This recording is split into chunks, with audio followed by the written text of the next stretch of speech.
샬롬 할렐루야. 창세기 1장 1절. 태초에 하나님이 천지를 창조하시니라. 아멘. 창세기 강의 세 번째 삼위일체 하나님입니다. 창세기 강의 세 번째 시간입니다. 지난 시간에는 원래 하나였던 근본의 우주가 네 개의 하늘들로 구분된 과정을 설명하였지요. 근본의 우주에 널리 퍼져 있던 소리를 머금은 빛이 한데 응집하면서 차원이 다른 공간들이 형성되었는데, 하나님께서 이렇게 하신 이유는 인간 경작을 위한 각각의 용도가 다르기 때문이라 했습니다. 한편 영계의 정점에 응집한 근본의 빛은 다시 세 개의 빛으로 분리되었지요. 바로 삼위일체 하나님, 성부, 성자, 성령 하나님으로 분리하신 것입니다. 이러한 일이 일어난 곳은 넷째 하늘에 있는 특별한 공간인데, 삼위일체 하나님께서는 그 후로 이 공간에 한 번도 들어가지 않고 따로 보존하고 계십니다. 이 공간 안에 가득한 빛은 우리가 상상할 수 없을 정도로 밝아서 그 어떤 존재도 감히 들여다 볼 수가 없습니다. 천사들도 구원받은 어떤 영혼들도 접근할 수가 없는 공간입니다. 근본의 하나님과 삼위일체 하나님 살펴봅니다. 근본의 하나님은 인간 경작을 계획하시고 하나의 빛으로 응집하신 후 세 개의 빛으로 분리하셨지요. 여기서 하나의 빛이 세 개로 분리됐다는 의미는 한 덩어리가 세 조각으로 나뉘었다는 의미가 아닙니다. 근본 하나의 빛에서 이와 똑같은 빛 두 개가 더 생겨난 것입니다. 근본의 빛이 세 개로 나뉘었지만 셋은 서로 다른 것이 아니라 모두 같은 하나입니다. 그러나 원래 있었던 근본의 빛 자체는 하나요, 나머지 둘은 새롭게 태어난 빛입니다. 하나로 응집된 근본의 빛이신 하나님께서 자신과 같은 두 개의 빛을 낳으신 것이지요. 셋으로 나뉜 빛은 사람과 같은 영의 형체를 입었습니다. 원래 있었던 근본의 빛은 성부 하나님이 되셨고, 나머지는 두 빛은 각각 성자, 성령 하나님이 되셨지요. 영의 형체를 입으신 삼위일체 하나님이시지요. 창세기 1장 26절에 하나님이 가라사대 우리가 우리의 형상을 따라 우리의 모양대로 우리가 사람을 만들고 하셨습니다. 여기에 나온 우리가 바로 성부, 성자, 성령 하나님이시지요. 이 삼위일체 하나님의 형상을 따라 사람이 창조되었습니다. 그러므로 성부, 성자, 성령 하나님 모두가 사람 모습의 영체를 입으셨음을 알 수가 있지요. 그런데 삼위일체 하나님께서는 항상 사람 모습의 영체로 있고 계시는 것은 아닙니다. 삼위일체 하나님께서는 넷째 하늘을 소유하신 분이시지요. 이 넷째 하늘의 공간에서는 삼위일체 하나님께서 마음에 품으시는 대로 자유자재로 모습을 변형시킬 수가 있습니다. 성부, 성자, 성령 하나님의 관계 살펴봅니다. 골로새서 1장 15절에 예수님 고 성자 하나님에 대해 그는 보이지 아니하시는 하나님의 형상이요 모든 창조물보다 먼저 나신 자라 했습니다. 성경은 이처럼 성자 하나님께서 모든 창조물보다 먼저 나셨음을 증거하고 있지요. 성령 하나님도 성자 하나님과 동시에 같은 방식으로 나셨으니 마찬가지입니다. 성자, 성령 하나님은 이처럼 만물이 창조되기 전 그리고 천군 천사들도 창조되기 이전에 가장 먼저 근본의 하나님으로부터 나신 분이십니다. 따라서 성부 하나님은 아버지의 격이시며 성자와 성령 하나님은 격이 있으시지요. 성자 하나님 곧 예수님이 하나님의 아들이심을 성경에 직설적으로 여러 번 표현되어 있습니다. 예를 들어 히브리서 5장 5절에 또 이와 같이 그리스도께서 대제사장 되심도 스스로 영광을 취하심이 아니요 오직 말씀하시니가 곧 하나님께서 저더러 이르시되 너는 내 아들이니 내가 오늘날 너를 낳았다 하셨지요. 성령 하나님도 성자 하나님과 동시에 같은 방식으로 근본의 하나님으로부터 분리되셨습니다. 성경에는 갈라디아서 4장 6절에 너희가 아들인 고로 하나님이 그 아들의 영을 우리 마음 가운데 보내사 아바 아버지라 부르게 하셨느니라 하셨지요. 성경에는 성령에 대해서 다른 표현들도 나옵니다. 예를 들어서 주로 성신이라 했고 신약에는 보혜사 진리의 영으로 표현되어 있지요. 그때그때 역할에 따라 그에 맞는 표현을 쓰는 것입니다.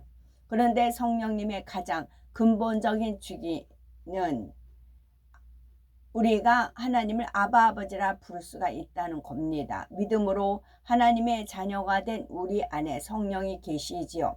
따라서 성령 받은 우리가 하나님을 아바 아버지라 부를 수가 있는 것입니다. 그런데 믿는 사람들 중에 많은 이들이 성령은 하나님의 마음이다 라고 막연하게 생각을 하지요. 물론 성령 하나님의 마음은 성부 하나님 마음과 하나이십니다. 그러나 성령 하나님도 독립된 개체입니다. 이처럼 근본의 하나님과 성자 성령 하나님 사이에는 아버지와의 관계가 성립이 되지요. 그러면 성자 하나님과 성령 하나님은 동등한 관계일까요? 아니면 서열이 있을까요? 히브리서 1장 6절에 성자 하나님 고 예수님을 맏아들이라 하셨습니다. 그러니 자연히 성자 하나님이 먼저고 성령 하나님이 그 다음임을 알 수가 있습니다. 이처럼 성자 하나님과 성령 하나님 사이에도 서열이 있습니다. 그러나 성자 하나님이 성령 하나님께 권위를 내세우거나 하시지는 않으시지요. 성자 하나님과 성령 하나님은 세상에 둘도 없이 좋은 사이입니다. 서로 사랑하시고 온전히 신뢰하시며 한마음으로 아버지 하나님을 섬기십니다. 이처럼 성자 하나님과 성령 하나님 두 분이 모두 성경에 기록된 것입니다. 여기서 지금 아시는 분들은 아시고 확실하게 해둬야죠. 확실하게 해줘서 의심이 되면 이제 믿어지는 믿음을 주시고 부정적인 생각과 의심의 세력을 물리쳐 주옵소서. 그걸 매일 제가 기도문을 읽잖아요. 거기에 해당이 됩니다. 성부 하나님 계시고 이게 이제 어떤 분이 성함이 송자 사모님이라고 했던 것 같아요. 그분께서 이제 방언을 하셨는데 방언을 쭉 하셨는데 그 방언이 통변이 나오더래. 그래서 막 적었는데 그때 그 당시 그 목사님한테 내가 새벽 예배를 드리는데 이렇게 방언이 나와서 통변이 나와서 적었다고 보여드렸대요. 그랬더니 이거는 이제 좀 간직을 하셔서 중복기도 하셔서 그렇게 때가 돼야 이렇게 나올 수 있는 말씀인 것 같다라는 권면을 받고는 이 그 방언 통변을 가지고 지금까지 쭉 기도를 해 오셨대요. 그래서 지금 미국에 계신데 한국에 오실 때마다 가시는 곳마다 이거를 나누어 드리세요. 그리고 저가 마침 참석한 곳에서도 나눠주라고 했어요. 그랬는데 거기서 사장을 시켜버렸어요. 사장을 시켰어요. 그래서 제 손아귀에 오질 못했어요. 그리고 또 한가운데 그분이 또 집회가 있어서 갔어요. 거기서도 원하는 분들은 얼마든지 가지라고 했어요. 근데 제 손에 들어오지를 않아요. 그것은 이제 아는 분들은 그 전달 하거든요. 그래서 전달해서 그 방언 통역을 쭉 보면은 이런 성경 말씀이 또 이해가 되고 그런 부분이 있어요. 그것은 무엇이냐면 여기서 성부, 성자, 성령 우리의 형상대로 이제 아담과 하와를 만드셨고 제가 말을 계속 흘려놨죠. 근데 이것을 의심하지 말고 믿어야 됩니다.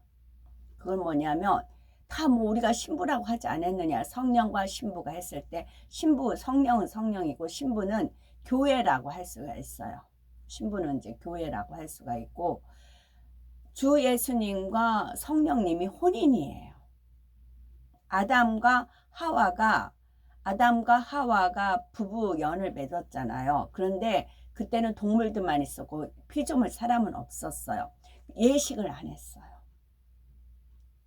뭐 옛날에 정화수 떠놓고 두 남녀가 해서 뭐 이제 신방 차리고 그런 말이 있잖아요. 예식을 안 했어요. 그래서 하나님 소원은 많은 그 이제 피로 그러니까 결혼식에 사람들 가잖아요. 그때 그 많은 사람들 모여서 예식하는 게 하나님 마음의 소원이에요.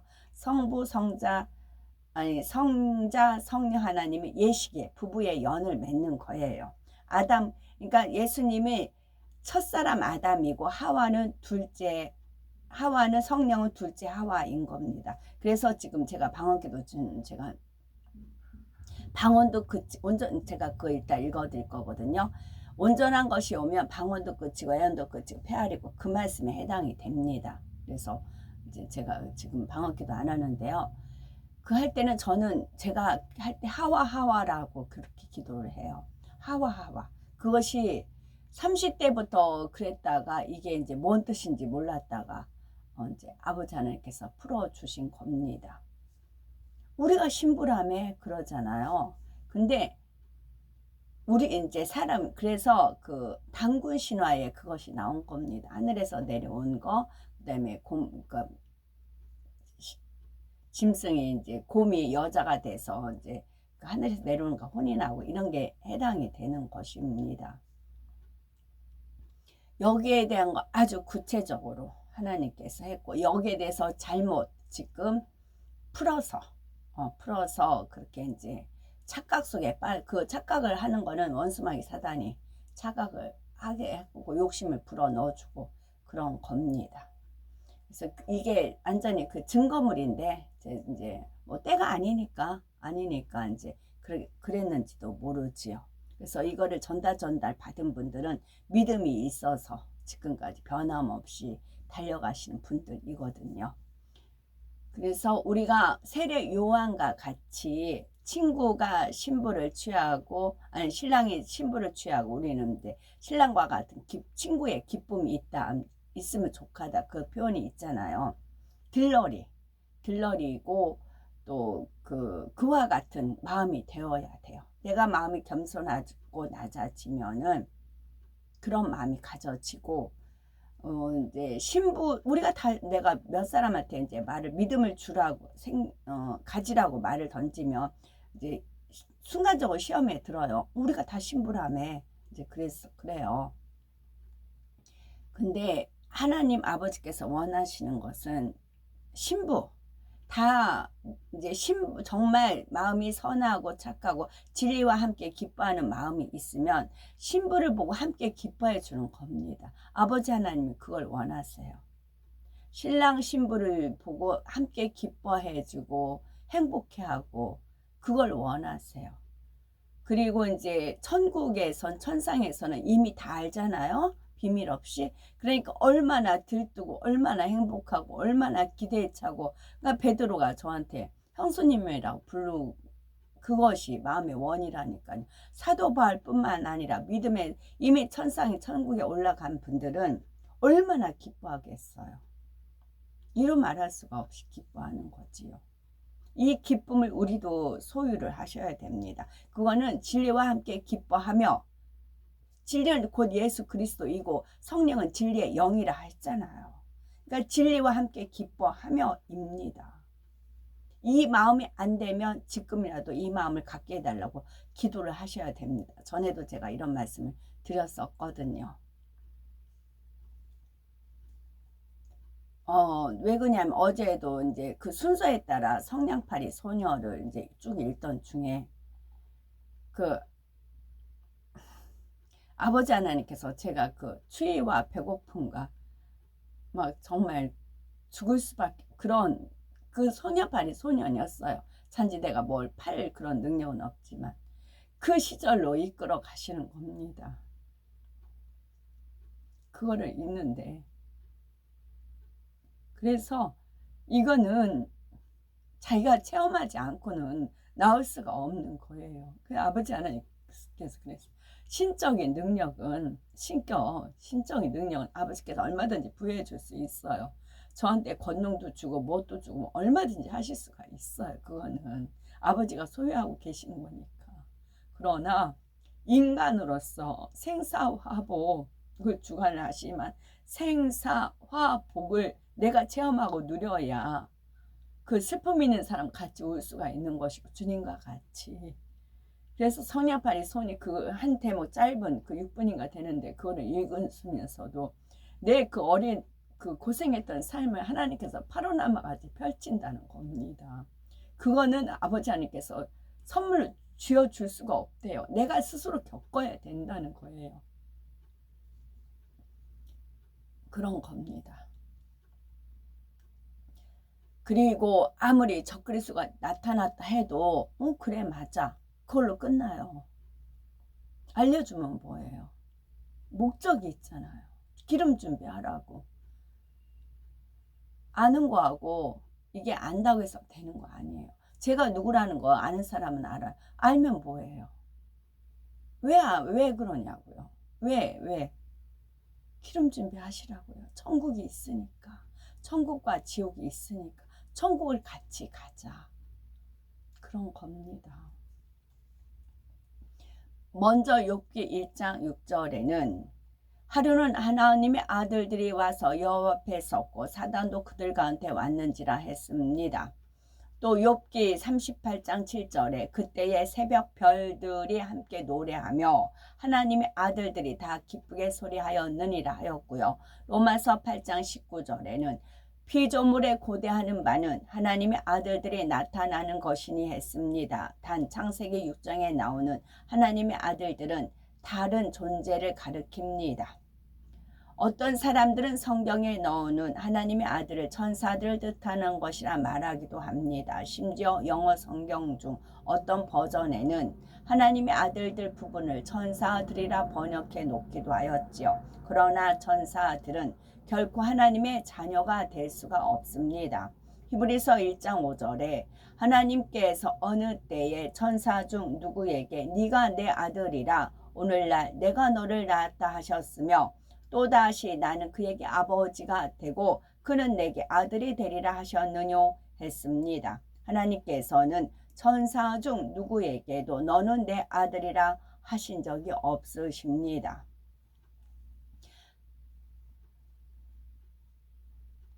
요한복음 3장 16절에 하나님이 세상을 이처럼 사랑하사 독생자를 주셨으니 이는 저를 믿는 자마다 멸망치 않고 영생을 얻게 하려 하심이라 하였지요.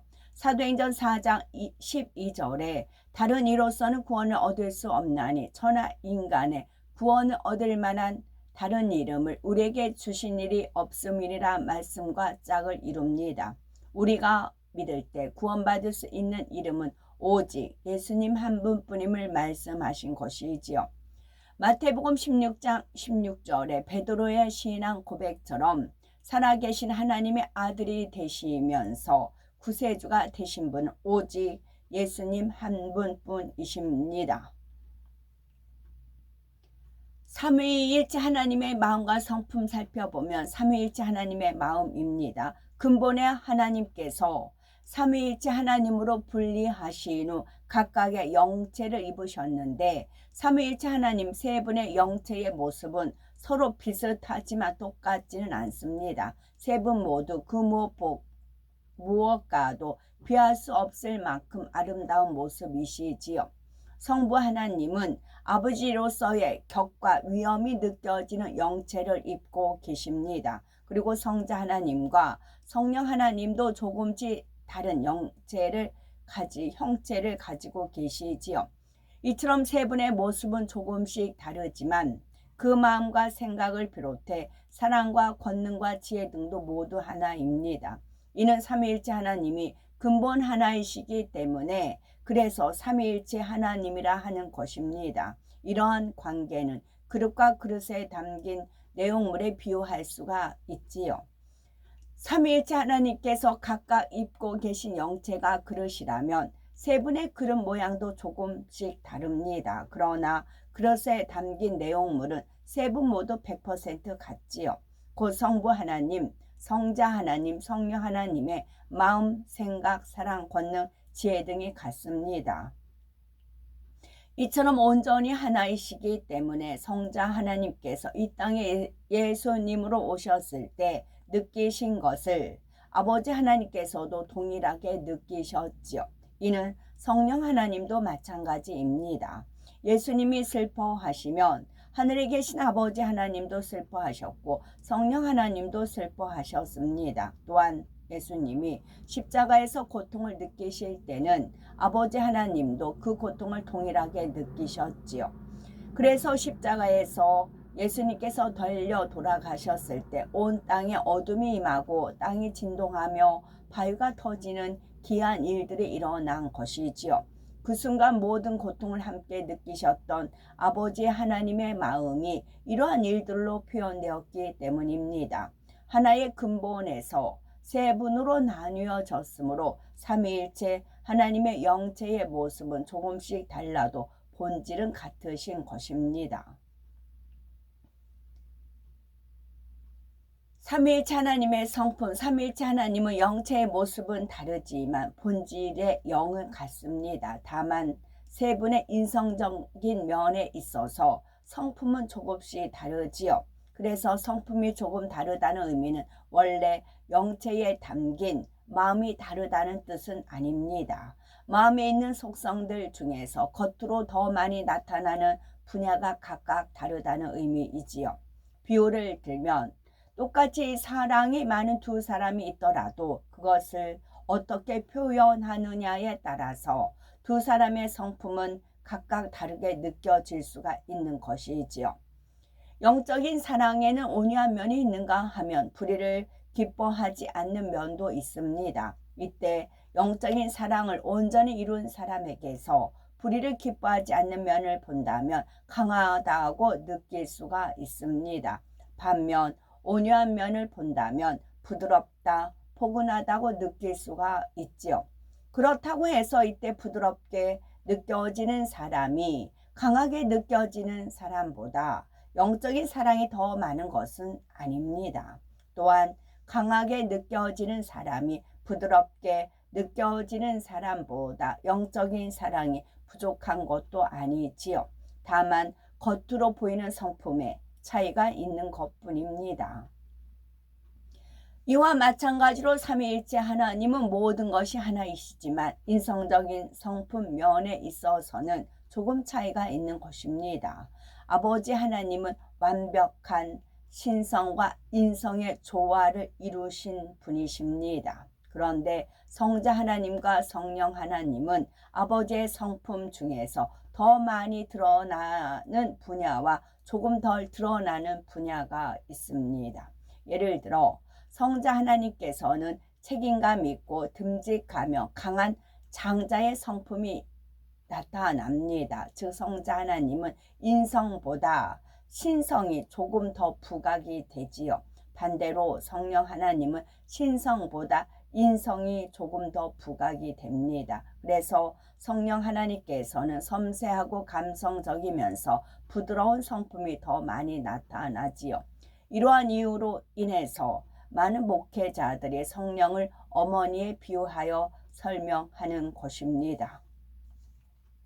아버지 하나님께서는 혼자서도 능히 인간 경작을 할 수 있는 능력이 있으시지요. 그런데 왜 굳이 성자 하나님과 성령 하나님을 이처럼 분리해 되셨을까요? 그것은 기쁨. 그것은 인간 경작을 온전히 공의 가운데 이루기 위한 오묘한 하나님의 섭리입니다. 삼위일체 하나님께서는 인간 경작의 역사에 시대에 따라 감당할 사명을 분담하셨죠. 아버지 하나님, 예수 그리스도, 성령으로서 인간 경작을 위한 각각의 역할을 정확히 분담하신 것입니다. 물론 아버지 하나님께서 모든 역사를 섭리하시고 주관하십니다. 성자 하나님을 이 땅에 예수님으로 보내신 일도, 그 뒤를 이어 성령을 보내시는 일도 모두 하나님께서 주관하셨지요. 또한 구약시대에는 아버지 하나님께서 친히 치리하셨습니다.